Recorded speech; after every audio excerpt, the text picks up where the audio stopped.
Good afternoon class. कल वाली class में कहाँ तक बताया था? आर्टिकल नंबर 59 तक क्लियर था सभी को। Article number 60 done. पॉलिटी में क्या पढ़ रहे हैं? राष्ट्रपति पढ़ रहे हैं। पॉलिटी में भी राष्ट्रपति पढ़ रहे हैं। राष्ट्रपति में आर्टिकल हमको पढ़ने 52 से 61 तक, ठीक है। और यहीं तक आर्टिकल पढ़ने हैं, इसके आगे आर्टिकल नहीं पढ़ने। 1 से लेकर 61 तक आर्टिकल पढ़ने। क्लियर है? आर्टिकल नंबर 59 तक करा दिया था। आर्टिकल 60 में लिखो, राष्ट्रपति द्वारा शपथ। राष्ट्रपति द्वारा शपथ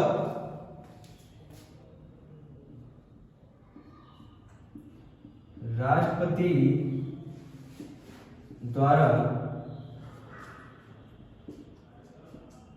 शपथ या प्रतिज्ञान। शपथ समझते हो? कई बार मंत्री या राष्ट्रपति तुमने टीवी वगैरह पे देखा होगा या फिर कई सारी मूवी में देखा होगा। जब भी क्या बन जाते हैं, वांटेड एक फिल्म आई थी सलमान खान की, तो उसमें देखा होगा वो क्या लेता है? शपथ लेता है। जब ज्वाइनिंग करने जाता तो ऐसे करके शपथ लेता है कि मैं इस देश के लिए सेवा करूंगा, संविधान को नजर में रखते हुए पूरे देश की सेवा करूंगा, ऐसे करके शपथ लेते हैं। वो नॉर्मल शपथ होती जो आईपीएस लोग लेते हैं। जो राष्ट्रपति और प्रधानमंत्री लेते हैं वो थोड़ा स्पेशल शपथ होती है। समझ में आ रहा है? शपथ कब लेते हैं? जब ये जीत जाते हैं, राष्ट्रपति जीत गए, उसके बाद एक डेट डिसाइड होती कि इस डेट को राष्ट्रपति शपथ लेगा, शपथ के बाद कुर्सी ग्रहण करेगा। समझ में आ रहा है? शपथ लेने के बाद अपनी कुर्सी पे जाके बैठेगा। बात क्लियर है यहां तक? तब जब वो शपथ लेने जाता है तब शपथ किसके सामने लेता है? भाई ऐसे थोड़ी ना हवा में कोई शपथ लेगा, कोई सामने बैठा होना चाहिए ना, उसके सामने तो शपथ लेगा। सामने बैठे होते हैं सुप्रीम कोर्ट के chief justice of India. Chief justice of India, supreme court के चीफ जस्टिस ऑफ इंडिया के सामने, चीफ जस्टिस ऑफ इंडिया के सामने राष्ट्रपति शपथ लेता है। ध्यान से सुनना। जबकि जितने भी बड़े ओहदे हैं जैसे प्रधानमंत्री, वो किसके सामने शपथ लेता है? राष्ट्रपति के सामने। लेकिन राष्ट्रपति सबसे बड़ा है, ये किसके सामने शपथ लेता है? Chief justice of India. मान लो चीफ जस्टिस ऑफ इंडिया अपनी वाइफ के साथ नैनीताल गए थे टहलने के लिए, वो तो प्रेजेंट नहीं है।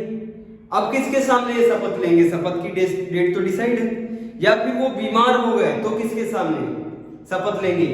इसी सुप्रीम कोर्ट के वरिष्ठतम न्यायाधीश, सुप्रीम कोर्ट के चीफ जस्टिस ऑफ इंडिया कहां का? सुप्रीम कोर्ट का। सुप्रीम कोर्ट का चीफ जस्टिस ऑफ इंडिया एक होता है। चीफ जस्टिस ऑफ इंडिया कितने होते हैं? एक होता है। इसको बोलते हैं सुप्रीम कोर्ट का, उच्चतम न्यायालय का मुख्य न्यायाधीश। हिंदी में मुख्य न्यायाधीश नहीं आए हैं उस दिन तो किसके सामने शपथ लेंगे? वरिष्ठतम न्यायाधीश, सुप्रीम कोर्ट का या सुप्रीम कोर्ट के वरिष्ठतम न्यायाधीश के सामने। वरिष्ठतम न्यायाधीश के सामने। कई सारे एग्जाम में पूछा जा चुका है कि राष्ट्रपति किसके सामने शपथ लेता है। क्लियर है? अब जब राष्ट्रपति के सामने सुप्रीम कोर्ट के चीफ जस्टिस ऑफ इंडिया बैठे हुए, तब ये शपथ में बोलेंगे क्या? ध्यान से सुनना। ये बोलेंगे, मैं श्रद्धापूर्वक राष्ट्रपति पद का कार्यपालन करूंगा। मैं श्रद्धापूर्वक राष्ट्रपति पद का कार्यपालन करूंगा, ऐसे करके शपथ लेते। शपथ मतलब कसम टाइप का एक होता है। जैसे हम लोग क्या करते हैं, कसम ले लेते हैं, ऐसे बोल दिया कसम है, लेकिन ये लोग जब कसम लेते हैं तो उसको क्या बोलते हैं, शपथ बोलते हैं। ऐसे हाथ करके क्या कहते हैं, मैं श्रद्धा पूर्वक राष्ट्रपति पद का पालन करूंगा। फिर दूसरी लाइन में क्या बोलते हैं, संविधान और विधि का परिरक्षण, संरक्षण और प्रतिरक्षण करूंगा। दूसरा आ रहा कोई समझ में, मैं संविधान की विधि का प्रतिरक्षण, संरक्षण करूंगा। तीसरे में कहते हैं भारत की जनता की सेवा और कल्याण में निरंतर रहूंगा। हो गई शपथ 3 लाइनों में। और जहां पे हाथ उठा के बोल रहे हैं उसके सामने कौन बैठा है, chief justice of India. Chief justice of India नहीं तो वरिष्ठतम न्यायाधीश, सुप्रीम कोर्ट का वरिष्ठतम न्यायाधीश। कई सारे वरिष्ठतम न्यायाधीश होते हैं, एक वरिष्ठतम न्यायाधीश नहीं होगा तो क्या सब छुट्टी पे चले जाएंगे, ऐसा तो नहीं होगा।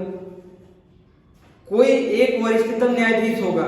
अगर chief justice of India present नहीं है, ठीक है, क्या बोलेंगे, श्रद्धा पूर्वक मैं राष्ट्रपति पद का कार्यपालन करूंगा। दूसरे लाइन में क्या बोलेंगे, संविधान की विधि का परिरक्षण, संरक्षण करूंगा। सिंपल सा तो है, परिरक्षण, संरक्षण करूंगा। और तीसरी में मोस्ट इंपॉर्टेंट लाइन, भारत की जनता की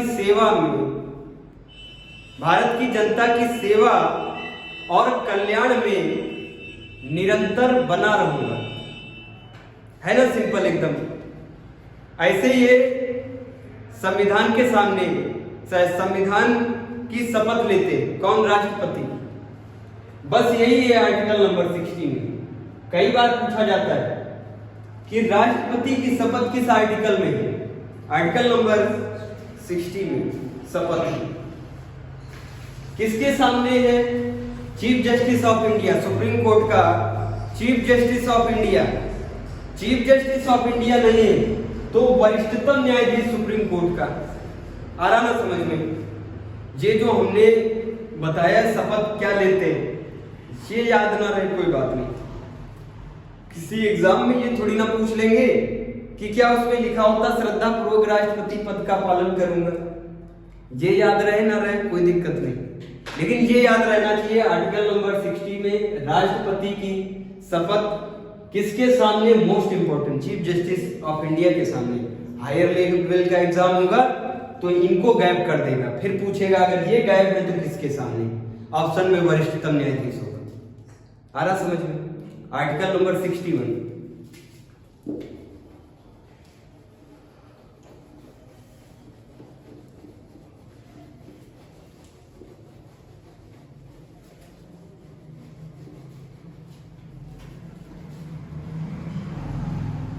आर्टिकल नंबर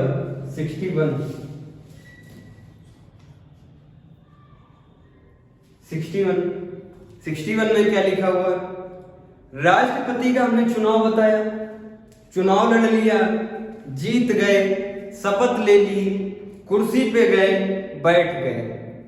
समझ में आया।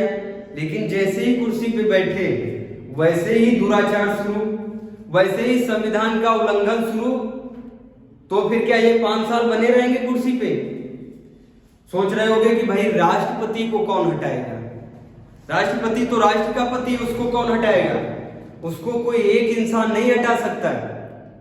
उसको हटाने के लिए बहुत जटिल प्रक्रिया होती है, जिसको क्या बोला जाता है, महाभियोग, इम्पीचमेंट। आर्टिकल 61 में क्या है, राष्ट्रपति पे महाभियोग। महाभियोग को क्या कहते हैं इंग्लिश में, इम्पीचमेंट। याद रहेगा। ये जो इम्पीचमेंट है जो राष्ट्रपति पे चलता है, आज तक भारत में किसी पे भी महाभियोग चलाया तो गया होगा लेकिन कोई हटाया नहीं गया इस प्रक्रिया से, और शायद ये चलाया भी नहीं गया। महाभियोग किसी पे नहीं चला है। लेकिन ये लिया कहां से गया था? अमेरिका से। जब राष्ट्रपति का चुनाव हो रहा था तो कितना कठिन था, मतलब राज्यसभा के निर्वाचित सदस्य, लोकसभा के निर्वाचित सदस्य, राज्य विधानसभा के सारे विधायक बोले तो निर्वाचित सदस्य, यूनियन एंड इट्स टेरिटरी के निर्वाचित सदस्य, इन सबको मिला के क्या बना था? कॉलेज सिस्टम, जिसको क्या बोलते हैं? निर्वाचन मंडल। ये पूरा निर्वाचन मंडल वोट करता है किसको? राष्ट्रपतियों को। उसमें से एक राष्ट्रपति वरीयता के हिसाब से चुना जाता है। चुन के आया, शपथ ले ली, कुर्सी पे बैठ गया, संविधान का उल्लंघन करने लगा। संविधान के उल्लंघन पे ही महाभियोग चलाया जाता है। आ रहा समझ में?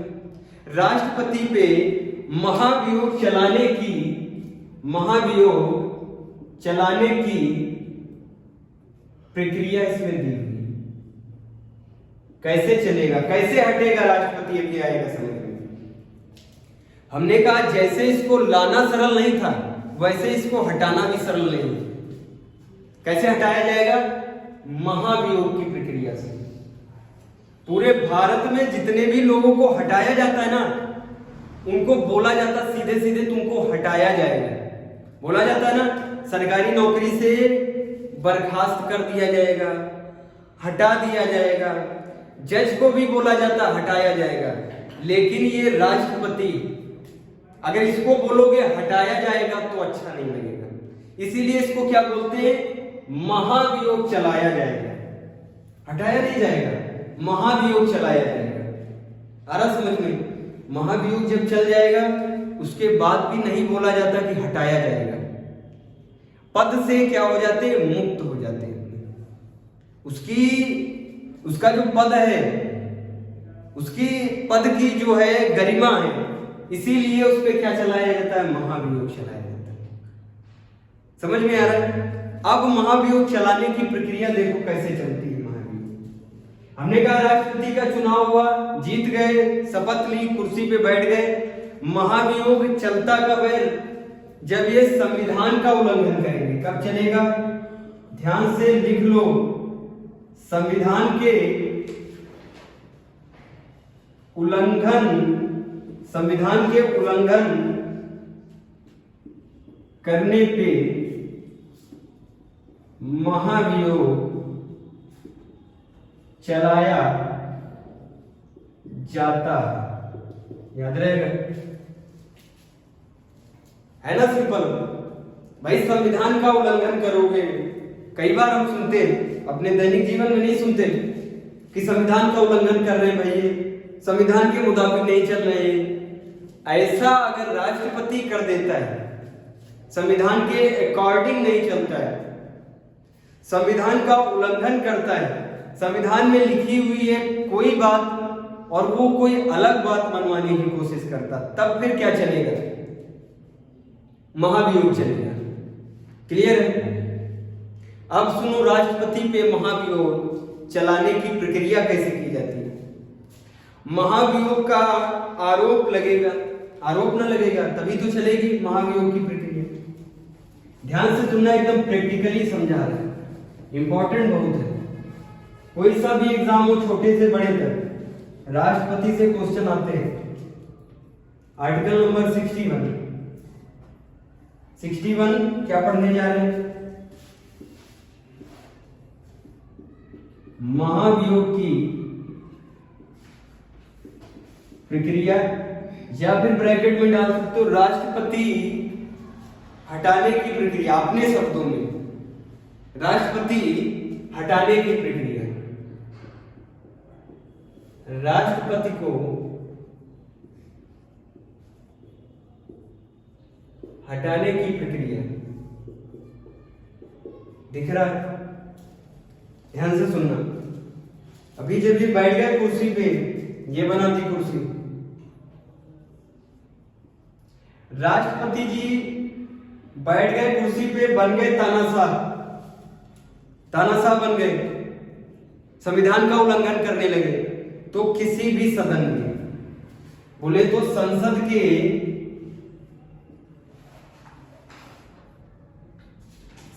कितने सदन होते हैं? 2।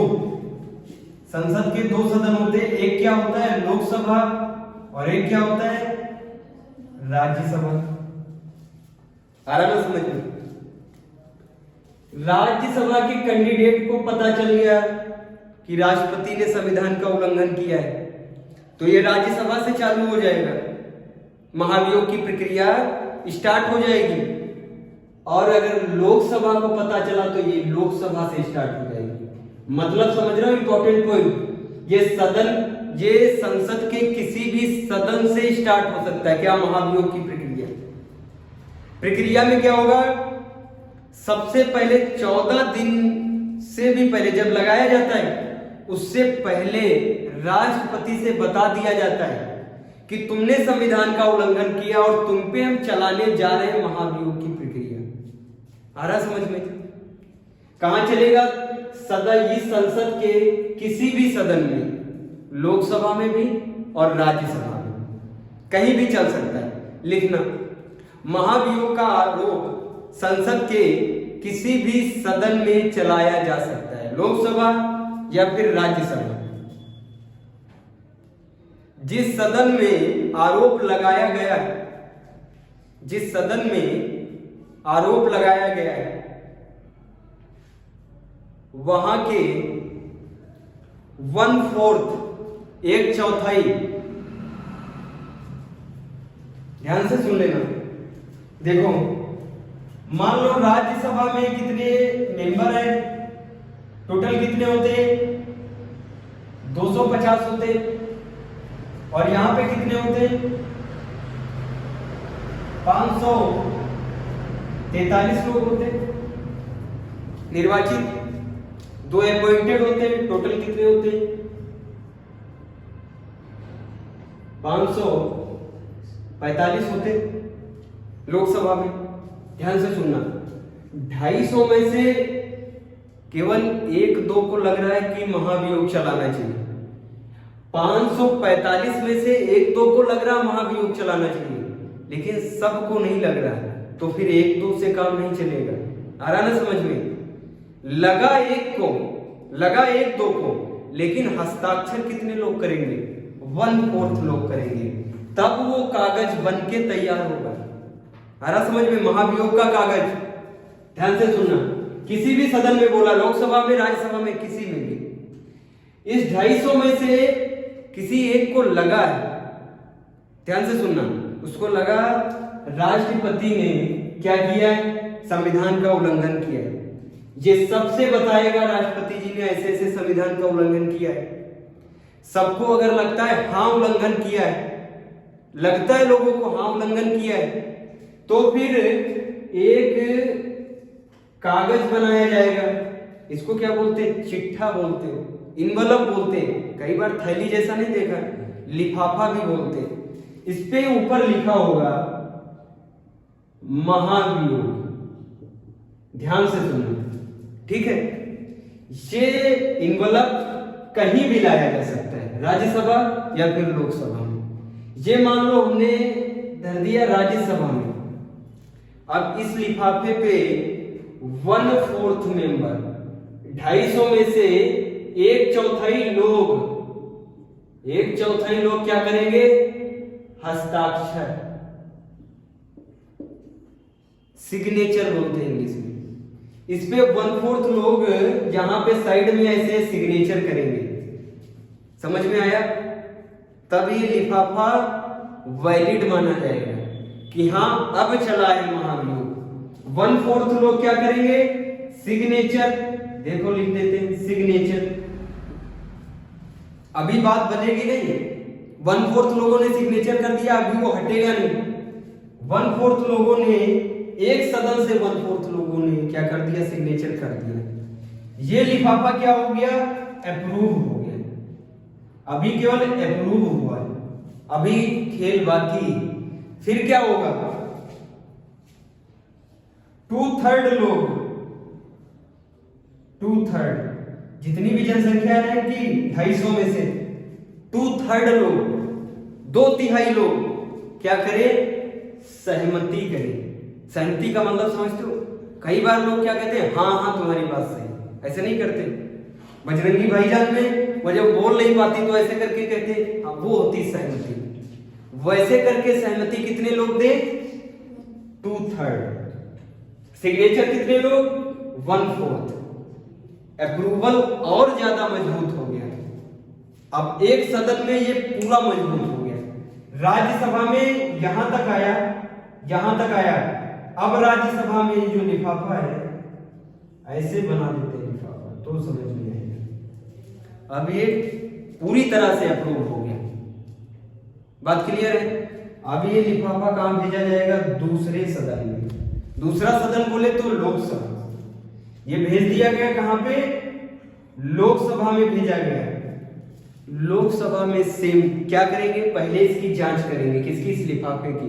इसके अंदर उल्लंघन किस प्रकार से राष्ट्रपति ने किया है इसको सब पढ़ेंगे। समझ में आ रहा है? इसकी जांच करेंगे। जांच करने के बाद, ध्यान से सुनना, जांच करने के बाद लोकसभा के 2/3 इंसान, जब तक लोकसभा के कंपलसरी है ये बात, 2/3 लोग क्या करें? 2/3 लोग फिर से क्या करें? सहमति।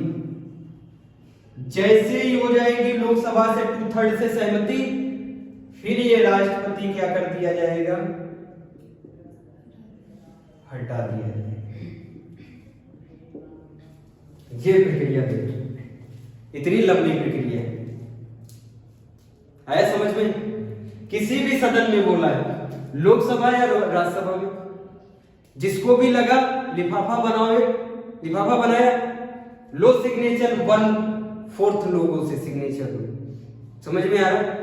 कभी भी किसी पे आरोप लगता है तो कटघरे में लोग नहीं खड़े होते। जब आरोप लगता तो जज साहब के सामने कटघरे में खड़े होते ना खड़े। अब ये बेचारा तो कटघरे में खड़ा नहीं है, लेकिन इसमें क्या किया जाता है? इसमें इसका कोई वकील नहीं होगा, ये खुद ही इसमें अपना वकील बनेगा।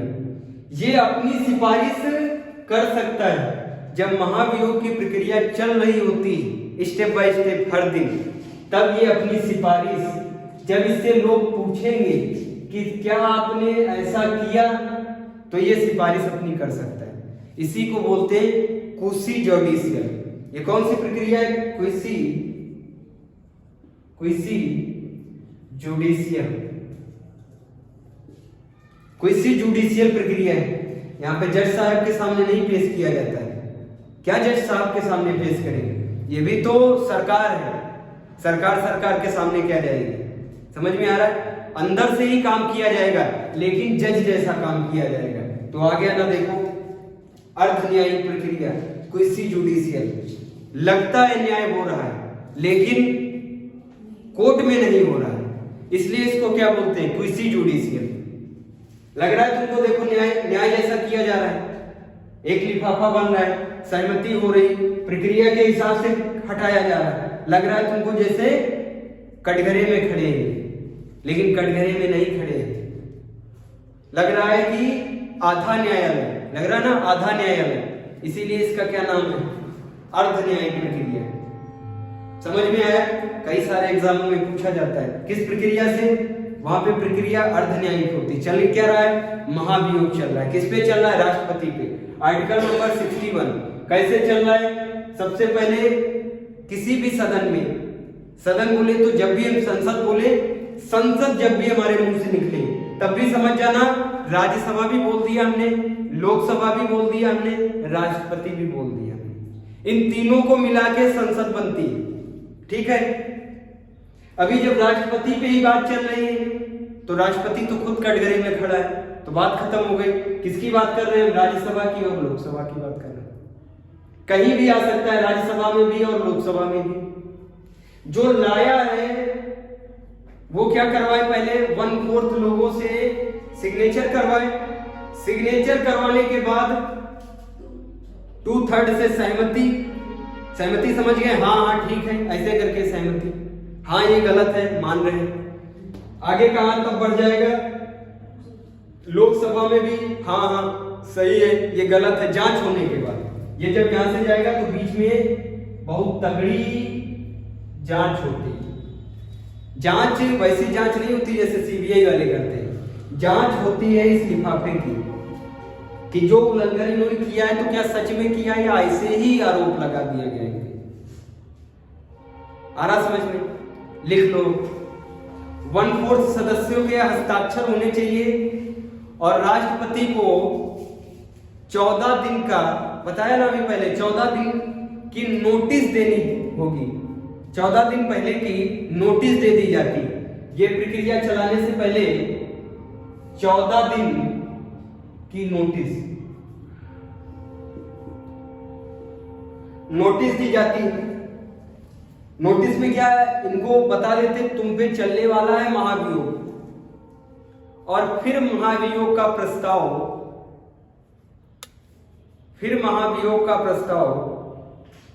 2/3 बहुमत, 2/3 बहुमत से पारित होने के पश्चात, मतलब वहां से पारित हो गया, उसके बाद दूसरे सदन में जाएगा। दूसरा सदन यहाँ पे लोकसभा भी हो सकता है, राज्यसभा भी हो सकता है। अगर पहले लोकसभा में आया है तो राज्यसभा में जाएगा, अगर राज्यसभा में आया है तो लोकसभा में जाएगा। आया ना समझ में?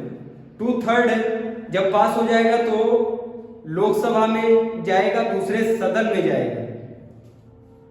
ठीक है, फिर दूसरा सदन क्या करेगा, इसकी जांच करेगा। दूसरा सदन इसकी जांच करेगा और जांच में अगर सही पाया तो फिर ये 2/3 बहुमत से 2/3 बहुमत समझ जाना, सहमति बहुमत से क्या कर देगा, पास कर देगा और राष्ट्रपति का पद रिक्त हो जाएगा। राष्ट्रपति पद से हट जाएंगे। आ रहा समझ में?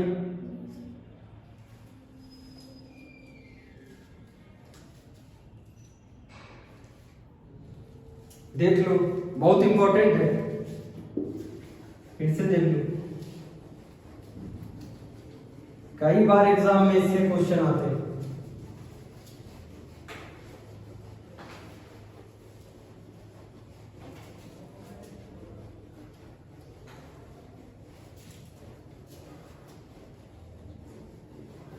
ध्यान से सुनना, ये लोकसभा में चलाया जाएगा या राज्यसभा में चलाया जाएगा, और लोकसभा और राज्यसभा के ही सदस्य इसमें क्या करेंगे, हस्ताक्षर या सहमति करेंगे। यहां विधानसभा का कोई रोल नहीं है। वोट दिया था विधानसभा के सदस्यों ने, लेकिन वो हटाने की प्रक्रिया में भाग नहीं लेंगे। यूनियन एंड इट्स टेरिटरी में दिल्ली के यूटी और पुडुचेरी यूटी और जम्मू कश्मीर यूटी के विधानसभाओं से निर्वाचित सदस्यों ने वोटिंग में भाग लिया था। राष्ट्रपति को वोट दिया था उन्होंने, याद है नहीं याद? लेकिन वो हटाने में भाग नहीं लेंगे, वो महाभियोग में भाग नहीं लेंगे। यार ना, क्लियर है? इसमें कौन भाग लेता है? लोकसभा और राज्यसभा सदन, 2 सदन भाग लेते हैं। 2 सदनों के मेंबर ये कहीं भी लाया जा सकता है, ये लोकसभा में भी और राज्यसभा में कहीं से भी स्टार्ट किया जा सकता है। आ रहा ना समझ में? प्रक्रिया आई ना समझ में? देख लो, लोकसभा या राज्यसभा में ये कहीं भी लाया जा सकता है। जैसे ही ये लाया गया, मान लो ये लोकसभा में लाया गया, ये लोकसभा में लाया गया। अब लोकसभा के कितने लोग इसमें हस्ताक्षर करें? 1/4 लोग क्या करें? सिग्नेचर करें। आया ना समझ में? सिग्नेचर के बाद फिर इनको नोटिस भेजी जाएगी। नोटिस भेजी जाएगी किसको? राष्ट्रपति को। राष्ट्रपति को क्या भेज दी गई? 14 दिन की नोटिस, 14 दिन की। उसके बाद फिर क्या होगा? 2/3 बहुमत से पारित कर दिया किसने? लोकसभा ने। इस बार लोकसभा में आया, उस बार राज्यसभा में था, इस बार लोकसभा में आया। 2/3 से पारित कर दिया। 2/3 से पारित होने के बाद ये कहां पहुंच जाएगा? राज्यसभा। आया ना राज्यसभा? राज्यसभा क्या करेगा? इसकी जांच करेगा। जांच करने के बाद अगर सही पाया तो ये भी 2/3 बहुमत से क्या करेगा? पारित। बहुमत से पारित कर दिया। जैसे ही 2/3 बहुमत से पारित किया वैसे ही महाभियोग क्या हो जाएगा? एक्टिव हो जाएगा। तो फिर राष्ट्रपति का पद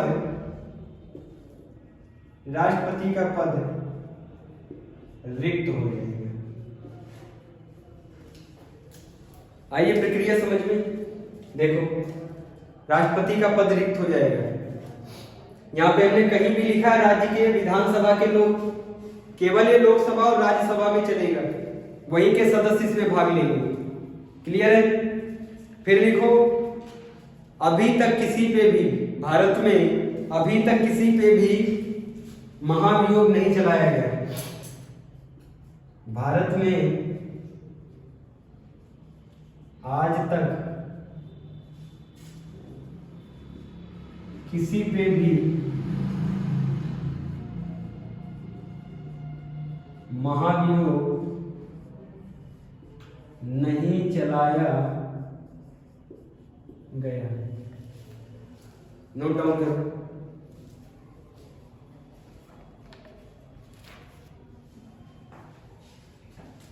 नोट डाउन किया? आर्टिकल यहां तक क्लियर है सारे? 1 से लेकर 61 तक आर्टिकल क्लियर है ना? 1 से लेकर 61 तक पढ़ाए सभी, एक भी छोड़ा नहीं। आ रहा ना समझ में? जो 62 है, ध्यान से सुनना, अभी जो आर्टिकल 62 है वो कहता है कि राष्ट्रपति का पद क्या हो गया? रिक्त हो गया। अब इस रिक्त पद को कैसे भरा जाएगा?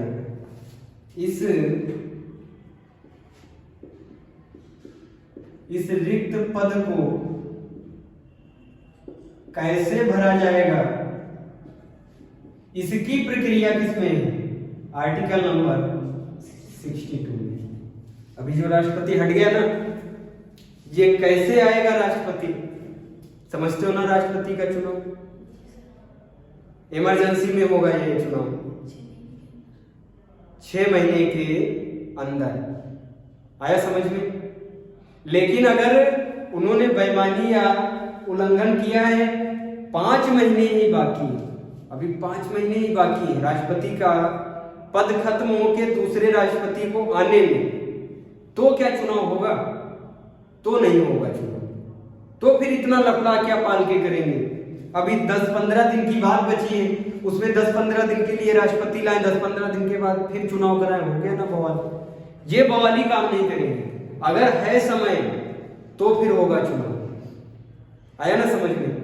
कई बार सुना होगा चेयरमैन वगैरह होते, या अरे छोटे छोटे क्षेत्र में नहीं होते, जो क्षेत्र के शासक होते, चेयरमैन होते हैं, वो कई बार किसी कारणवश उनका देहांत हो जाता है, लेकिन अभी पद उनके कितने दिन बचे हुए थे? केवल अभी 20 दिन बचे, 1 महीना बचा। अब 1 महीने के लिए चेयरमैनी का फिर से इलेक्शन करवाएंगे? नहीं करवाएंगे। उसी में से किसी सभासद को उठा के चेयरमैन बना देंगे। 10-15 दिन की तो बात है। वो कहलाएगा सहायक चेयरमैन। चेयरमैन के सारे काम करेगा, उतनी शक्ति का प्रयोग करेगा। उसी प्रकार क्या कर देंगे, उतने दिन के लिए उपराष्ट्रपति को बना देंगे राष्ट्रपति। आ रहा समझ में? उपराष्ट्रपति को उतने दिन के लिए राष्ट्रपति बना देंगे। तब उपराष्ट्रपति वही सब एंजॉय करेगा जो एक राष्ट्रपति करता है। वही गाड़ी, बंगला, सैलरी सब वही एंजॉय करेगा जो एक राष्ट्रपति करता है। क्लियर हुआ? अब डालो राष्ट्रपति की शक्तियां। अब आर्टिकल नहीं पढ़ने।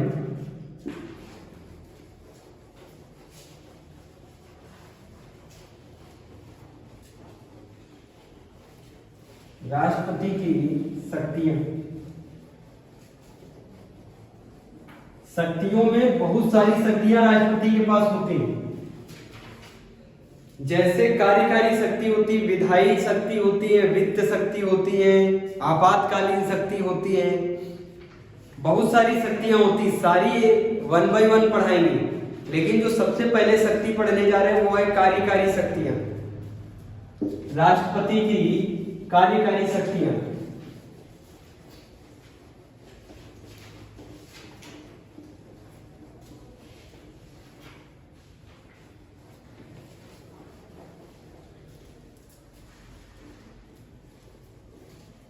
ध्यान से लिख लो।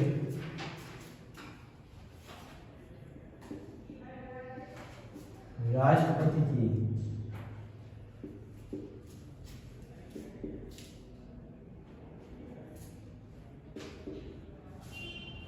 कार्यकारी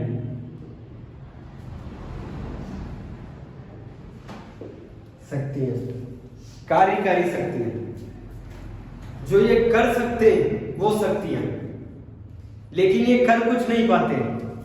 अगर ये हमने पहले ही बता दिया तो तुम्हारे मन से राष्ट्रपति जी उठ जाएंगे, कहोगे जब कोई पावर ही नहीं तो राष्ट्रपति का काम क्या है। कई बार सुना नहीं है, राष्ट्रपति अपने देश में कठपुतली, रबर स्टैंप है।